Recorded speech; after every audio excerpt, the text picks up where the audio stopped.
നമസ്കാരം. വിശുദ്ധനാട് തീർത്ഥാടന പരമ്പരയിലെ ഒരു പുതിയ എപ്പിസോഡിലേക്ക് ഏവർക്കും ഏറ്റവും ഹൃദ്യമായ സ്വാഗതം.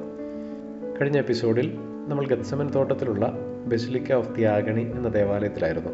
ഈശോ തൻ്റെ പീഡാനുഭവം ആരംഭിക്കുന്നതിന് മുമ്പ് ഗത്സമൻ തോട്ടത്തിൽ വന്ന് പാറയിൽ മുട്ടുകുത്തി പ്രാർത്ഥിച്ച് ആ പാറയുടെ മുകളിൽ നിർമ്മിക്കപ്പെട്ടു എന്ന് വിശ്വസിക്കുന്ന ദേവാലയമാണത്.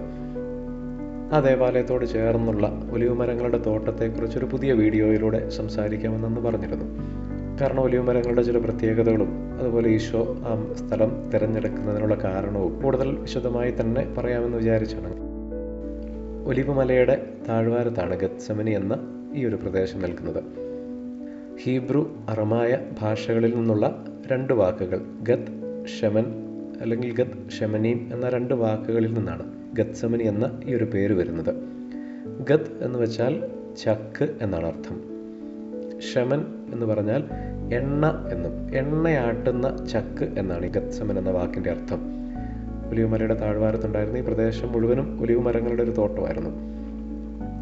ഇസ്രായേലിലുടനീളം നമ്മൾ കാണുന്ന ഒരു മരമാണ് ഈ ഒലിവ് മരം. ഇവിടുത്തെ ഏറ്റവും പ്രധാനപ്പെട്ട കയറ്റുമതി ഉൽപ്പന്നങ്ങളിലൊന്നാണ് ഒലിവ് എണ്ണയും ഒലിവ് കായും ഒക്കെ. ഒലിവ് തോട്ടങ്ങളിലെല്ലാം തന്നെ ഒലിവിൻ്റെ എണ്ണയാട്ടുന്ന ചക്കുകളും ഉണ്ടായിരുന്നു. അത് ഒലിവ് തോട്ടങ്ങളിൽ മാത്രമല്ല, മുന്തിരി തോട്ടങ്ങളിലാണെങ്കിൽ മുന്തിരി ആട്ടുന്നൊരു ചക്കുണ്ടാകും. അപ്പോൾ ആ പ്രദേശത്ത് നിന്ന് ശേഖരിക്കുന്ന വിളവുകൾ, അത് മുന്തിരി ആയാലും ഒലിവായാലും അതൊക്കെ ആ ചക്കിൽ തന്നെയാണ് ആട്ടിയിരുന്നത്. ഒലിവ് മലയുടെ ഈ താഴ്വാരത്തും ഒലിവെണ്ണ ആട്ടിയെടുക്കുന്ന ഒരു ചക്കുണ്ടായിരുന്നിരിക്കണം. അതുകൊണ്ടായിരിക്കാം ഗത്സമനി എന്ന പേര് ഈ പ്രദേശത്തിന് വരുന്നതും. അന്നുണ്ടായിരുന്നത് പോലെ ഈ പ്രദേശം മുഴുവനും ഇന്ന് ഒലിവ് മരങ്ങളില്ല. റോമൻ കാലത്തും ഇസ്ലാമിക കാലത്തും ഒക്കെ ഇവിടുത്തെ ഒലിവ് മരങ്ങൾ നല്ലൊരു ശതമാനവും നശിപ്പിക്കപ്പെട്ടു പോയി. എങ്കിലും ദേവാലയത്തോട് ചേർന്ന് ഏതാനും ചില ഒലിവ് മരങ്ങൾ, അതിൽ പഴയതും പുതിയതുമായിട്ടുള്ള ചില ഒലിവ് മരങ്ങൾ നമുക്ക് കാണാം. അതുപോലെ ഈ ദേവാലയത്തിൽ നിന്നിറങ്ങി പരിശുദ്ധ അമ്മയുടെ ആ കബറിടമുള്ള ദേവാലയത്തിലേക്ക് അല്ലെങ്കിൽ അപ്പസ്തോലന്മാരുടെ ഗ്രോട്ടോ ഇരിക്കുന്ന ആ പ്രദേശത്തേക്ക് പോകുമ്പോൾ അതിനോട് ചേർന്നും ഒലിവ് മരങ്ങളുടെ മറ്റൊരു തോട്ടം നമുക്ക് കാണാം. ഈ ഗത്സമൻ തോട്ടത്തെക്കുറിച്ച് പറയുന്നതിന് മുമ്പ് ഒലിവ് മരങ്ങളുടെ ചില പ്രത്യേകതകൾ എന്താണെന്ന് നമ്മളൊന്ന് നോക്കണം. മറ്റു മരങ്ങളെ അപേക്ഷിച്ച് ഒലിവ് മരങ്ങൾക്ക് അല്പം ആയുസ് കൂടുതലുണ്ട്. 400-500 വർഷത്തോളം ആണ് ഒലിവ് മരങ്ങളുടെ ശരാശരി ആയുസ് പറയുന്നത്. എന്നാൽ ഈ മെഡിറ്ററേനിയൻ ഭാഗത്ത്, ഇസ്രായേൽ, പലസ്തീന അടക്കമുള്ള ഈ ഒരു ഭാഗത്ത് അല്പം കൂടി കൂടുതലാണ് ഒലിവ് മരങ്ങളുടെ ശരാശരി ആയുസ്. എന്ന് പറയുമ്പോൾ 600 മുതൽ 800 വർഷം വരെയൊക്കെ ശരാശരി ആയുസ്സുള്ള ഒലിവ് മരങ്ങളാണ് ഈ പ്രദേശത്ത് കൂടുതലും കാണുന്നത്. ശരാശരി ആയുസ് എന്ന് പറയുമ്പോൾ എല്ലാ മരങ്ങളും 800 വർഷം കഴിയുമ്പോൾ നശിച്ചു പോകുന്നതല്ല. ഇന്ന് ലോകത്ത് ഉള്ളതിൽ ഏറ്റവും പഴക്കം ചെന്ന ഒലിവ് മരങ്ങൾക്ക് 3000-ലധികം വർഷമൊക്കെ പഴക്കമുണ്ട്. അതുപോലെ ഒലിവ് മരങ്ങൾക്ക് മറ്റൊരു പ്രത്യേകത കൂടിയുണ്ട്. ഈ ഒലിവ് മരങ്ങളുടെ തായ്തണ്ട് വെട്ടുന്നതിനനുസരിച്ച് അതിൽ നിന്ന് പുതിയ മുളകൾ രൂപം കൊണ്ട് അത് പുതിയ മരമായിട്ട് വളർന്നു വരും എന്നുള്ളതാണ് ഈ ഒലിവ് മരത്തിൻ്റെ രണ്ടാമത്തെ ഒരു പ്രത്യേകത. അപ്പം നന്നായി ഫലം പുറപ്പെടുവിക്കുന്ന ഒരു ഒലിവ് മരമൊക്കെ ആണെങ്കിൽ അതിൻ്റെ തായ്തണ്ടിനെ വെട്ടി അതിൽ നിന്ന് പുതിയ മുളകളും പുതിയ മരങ്ങളും രൂപപ്പെടുത്തിയെടുക്കുമ്പോൾ അതിനനുസരിച്ച് നല്ല ഫലപുഷ്ടിയുള്ള പുതിയ ഒലിവ് മരങ്ങൾക്ക് രൂപം കൊടുക്കാനും സാധിക്കും.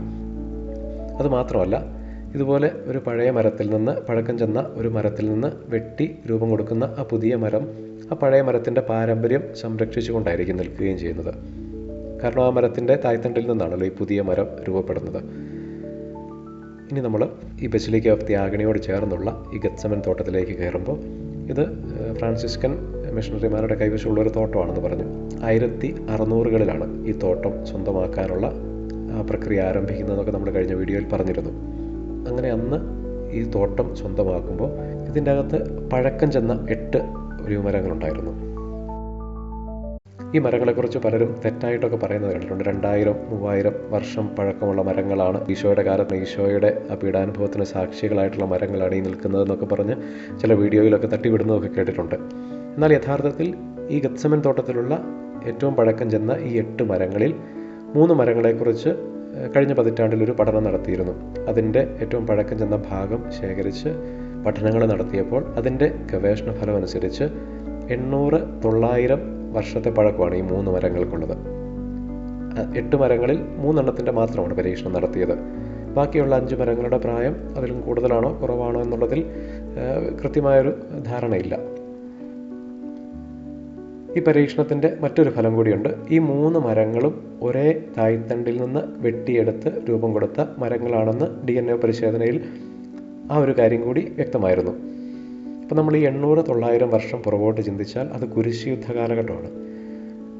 ബസിലിക്ക ഓഫ് ദ ആഗ്നയുടെ ചരിത്രം പറഞ്ഞപ്പോൾ നമ്മൾ പറഞ്ഞിരുന്നു, ബൈസന്റൈൻ കാലഘട്ടത്തിലെ ദേവാലയം നശിപ്പിക്കപ്പെട്ട് പിന്നീട് അവിടെ ഒരു ദേവാലയം പുതുക്കി പണിയുന്നത് കുരിശുയുദ്ധ കാലഘട്ടത്തിലാണെന്ന് നമ്മൾ പറഞ്ഞിരുന്നു.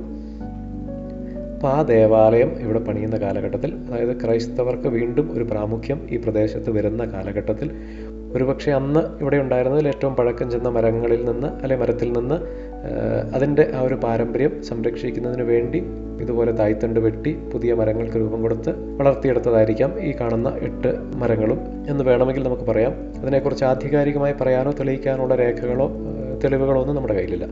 ഈശോയുടെ കാലത്തുണ്ടായിരുന്ന മരങ്ങളുടെ പിന്തുടർച്ച അവകാശികൾ എന്ന നിലയിൽ നിൽക്കുന്ന മരങ്ങളായിരിക്കാം ഇത് എന്ന് മാത്രമേ നമുക്ക് പറയാനുള്ളൂ. എന്തു തന്നെയായിരുന്നാലും ഇത് ഒലിവ് മരങ്ങളുടെ ഒരു തോട്ടമായിരുന്നെന്നും അന്നും ഇന്നും ഇവിടെ ഒലിവ് മരങ്ങൾ ഉണ്ട് എന്നുള്ളതും തീർച്ചയാണ്. ഇനി എന്തുകൊണ്ടായിരിക്കാം ഈശോ ഒലിവുമലയിലേക്ക് അല്ലെങ്കിൽ ഗത്സമൻ തോട്ടത്തിലേക്ക് പ്രാർത്ഥിക്കാൻ വരുന്നതെന്ന് നമുക്ക് ഒന്ന് ചിന്തിച്ചു നോക്കാം. ഇന്ന് നമ്മൾ കാണുന്നത് പോലെ ആയിരുന്നില്ല അന്ന് ഈ പ്രദേശം സ്ഥിതി ചെയ്തിരുന്നത്. ഇന്ന് ഈ ബസിലിക്ക ഓഫ് ദി ആഗ്ന എന്ന ഈ ദേവാലയം, ഇതിൻ്റെ തൊട്ട് മുമ്പിലൂടെ ഒരു ഹൈവേ ആണ് നമ്മൾ കാണുന്നത്. പക്ഷേ അന്ന് ഇവിടെ നിന്ന് വീണ്ടും താഴെ കുത്തനെയുള്ള ഇറക്കമായിരുന്നു. അതുകൊണ്ടാണ് ഈശോ കിദ്രോൺ തോട് ഇറങ്ങി ദേവാലയത്തിലേക്കും തിരിച്ചിങ്ങോട്ടുമൊക്കെ നടക്കുന്നത്. അന്നത്തെ ഒരു പശ്ചാത്തലം മനസ്സിൽ വെച്ച് ചിന്തിച്ചാൽ ഈ 2 മുഖാഭിമുഖം നിൽക്കുന്ന മലകളിൽ നമ്മൾ ഇവിടെ നിന്ന് നോക്കുമ്പോൾ ഈ ഗത്സമൻ തോട്ടത്തിൽ നിന്ന് നമ്മൾ തലയുയർത്തി നോക്കിയാൽ കാണുന്നത് അന്നത്തെ ജെറുസലേം ദേവാലയമാണ്. ഈശോ ഈ പ്രദേശം പ്രാർത്ഥിക്കാനായി തിരഞ്ഞെടുത്തതിന് ഏറ്റവും പ്രധാനപ്പെട്ട കാരണം അത് തന്നെയായിരുന്നിരിക്കണം. ഇവിടെ നിന്ന് തലയുയർത്തി ദേവാലയത്തിലേക്ക് നോക്കി പ്രാർത്ഥിക്കുക എന്നൊരു ഉദ്ദേശം. ആ പ്രാർത്ഥനയ്ക്കുള്ള അന്തരീക്ഷം ഇവിടെ ഉണ്ടായിരുന്നു. കാരണം ആ ജെറുസലേം ദേവാലയം തൊട്ട് അങ്ങോട്ടാണ് പഴയ ജെറുസലേം നഗരം സ്ഥിതി ചെയ്തിരുന്നത്. അപ്പോൾ അതുകൊണ്ട് തന്നെ നഗരത്തിൻ്റെതായ ബഹളങ്ങളും വീടുകളും കച്ചവടങ്ങളും എല്ലാം അവിടെ നിന്ന് ആ മലയ്ക്കപ്പുറത്തേക്കാണ്. ഈ പ്രദേശം ഒലിവ് മരങ്ങളുടെ തോട്ടവും അതിനോട് ചേർന്ന് കിദ്രോൺ താഴ്വരയെക്കുറിച്ചുള്ള വീഡിയോയിൽ നമ്മൾ പറഞ്ഞതുപോലെ യഹൂദരുടെ സെമിത്തേരിയുമായിരുന്നു. ഈ പ്രദേശങ്ങളിലേക്ക് അങ്ങനെ ആളുകൾക്ക് കടന്നു വരേണ്ട ആവശ്യമില്ല. അതുകൊണ്ട് തന്നെ ശാന്തതയും സ്വസ്ഥതയും സമാധാനവും ഒക്കെയുള്ള പ്രകൃതിയോട് ഇണങ്ങിയുള്ള പ്രാർത്ഥനയ്ക്കുള്ളൊരു അന്തരീക്ഷം കൂടിയായിരുന്നു. പിന്നെ ഈശോ തിരഞ്ഞെടുത്തിരുന്നത് സന്ധ്യാസമയമാണ്. അപ്പം അങ്ങനെ ഒരുപാട് പ്രത്യേകതകളുള്ളതാണ് ഈശോ ഈ ഒരു പ്രദേശം തിരഞ്ഞെടുക്കുന്നതും ഇവിടെ വന്ന് പ്രാർത്ഥിക്കുന്നതും ഒക്കെ.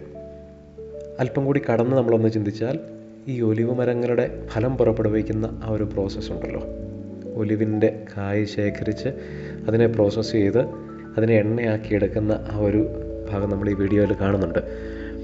ആദ്യം അതിനെ ഈ ചക്കിലിട്ട് അരച്ച് നല്ലൊരു കുഴമ്പ് പരുവത്തിലാക്കിയെടുക്കുന്നു. പിന്നീട് അത് ചാക്കിലേക്ക് ശേഖരിച്ച് അതിനെ വീണ്ടും പ്രസ് ചെയ്താണ് അതിൽ നിന്ന് എണ്ണ ശേഖരിച്ചിരുന്നത്. അപ്പോൾ അതിലെ അന്നത്തെ ഏറ്റവും നല്ല എണ്ണ ദേവാലയത്തിലെ ആവശ്യങ്ങൾക്കാണ് ഉപയോഗിച്ചിരുന്നത്. തിരി തെളിയിക്കുന്നതിനും അതുപോലെ ബലിയുടെ ആവശ്യങ്ങൾക്കൊക്കെയാണ്. അപ്പോൾ ഇതുപോലെ ഈശോയും ഇവിടെ വന്നിരുന്ന് ആ രാത്രിയിൽ പ്രാർത്ഥിക്കുകയും ധ്യാനിക്കുകയും ചെയ്തപ്പോൾ ഈ ഒലിവ് മരങ്ങളിൽ നിന്ന് ഒലിവ് ശേഖരിച്ച് അത് ചക്കിലാട്ടി എണ്ണയാകുന്നത് പോലെ തൻ്റെ ജീവിതവും ഈ ഒരു രാത്രി കടന്നു പോകുമ്പോൾ ഒരു ബലിയായിട്ട് മാറാൻ പോവുകയാണെന്ന് ഈശോ ചിന്തിച്ചിട്ടുണ്ടാകണം. തന്നെ ഒലിവ് കായകളുടെ സ്ഥാനത്ത് ഈശോ സങ്കല്പിച്ചിട്ടും ഉണ്ടാകണം. അപ്പോൾ അങ്ങനെ ഒത്തിരി അർത്ഥങ്ങൾ നമ്മൾ ഈ ഗത്സമൻ തോട്ടത്തോട് ചേർന്നിരുന്ന് ഈശോയുടെ പീഡാനുഭവത്തെ ധ്യാനിക്കുമ്പോൾ നമ്മുടെ ഉള്ളിലൂടെ കടന്നു പോകും. ഈ ഒലിവ് മരങ്ങളുടെ ഈ തോട്ടത്തിനുള്ളിലൂടെ നടക്കുമ്പോൾ ഈ 8 ഒലിവ് മരങ്ങളോട് ചേർന്ന് ഈ തോട്ടം ഏറ്റെടുത്തതിന് ശേഷം വെച്ചിട്ടുള്ള പുതിയ ഒലിവ് മരങ്ങളുമുണ്ട്. അതിൽ വളരെ സവിശേഷമായിട്ടുള്ളത് ഈ വിശുദ്ധനാട് സന്ദർശനം നടത്തിയിട്ടുള്ള മാർപ്പാപ്പമാർ ഈ പ്രദേശത്ത് നട്ടിട്ടുള്ള ഒലിവ് മരങ്ങൾ. 2014 ഫ്രാൻസിസ് മാർപ്പാപ്പ വിശുദ്ധനാട് സന്ദർശിച്ചപ്പോൾ ഒരു ഒലിവ് മരം ഈ തോട്ടത്തിൽ നട്ടിട്ടുണ്ട്. അതുപോലെ ആദ്യമായിട്ട് വിശുദ്ധനാട് സന്ദർശിച്ച പോൾ 6 മാർപ്പാപ്പ 1964 നട്ട ഒലിവ് മരവും ഇന്ന് നമുക്ക് ഈ ഗത്സമൻ തോട്ടത്തിൽ കാണാം. അങ്ങനെ ഈ ഒലിവ് മരങ്ങളുടെ തോട്ടവും ഈശോയുടെ പ്രാർത്ഥനയുടെ അന്തരീക്ഷവും ഒക്കെ കടന്ന് നമ്മളിനി പോകുന്നത് അപ്പസ്തോലന്മാരുടെ ഗ്രോട്ടോയിലേക്കാണ്.